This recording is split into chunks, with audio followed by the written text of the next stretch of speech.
అటు విజయవాడ ఇంద్రకీలాద్రిపై శాకంబరి ఉత్సవాలు వైభవంగా జరుగుతున్నాయి. 3 రోజుల పాటు శాకంబరి దేవిగా దుర్గమ్మ దర్శనమిస్తోంది.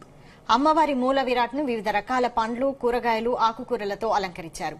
ఆలయ ప్రాంగణాన్ని సైతం కూరగాయలు, పండ్లు, ఆకుకూరలతో సర్వాంగ సుందరంగా ముస్తాబు చేశారు.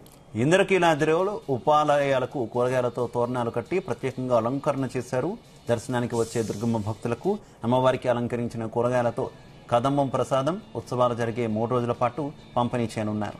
దుర్గమ్మను దర్శించుకునేందుకు భక్తులు భారీగా తరలి వస్తున్నారు. ప్రతి ఏడాది ఆషాఢ మాసంలో శాకంబరీ దేవి ఉత్సవాలను నిర్వహించడం ఆనవాయితీగా వస్తోంది. దేశం సస్యశ్యామలంగా ఉండి పాడి పంటలతో అభివృద్ది చెందేందుకు శాకంబరి ఉత్సవాలు నిర్వహిస్తారు. శాకంబరీ దేవి గురించి దేవి భాగవతంతో పాటుగా మార్కండేయ పురాణంలోని చండీ సప్తశతిలో ప్రస్తావన ఉంది. శాకంబరీ దేవి నీలవర్ణంలో కమలాసనంపై కూర్చొని తన పిడికిలి నిండా వరి మొలకలను పట్టుకొని ఉంటుంది. పుష్పాలు, ఫలాలు, చిగురుటాకులు, దుంపగడ్డలు ధరించి ఉంటుంది.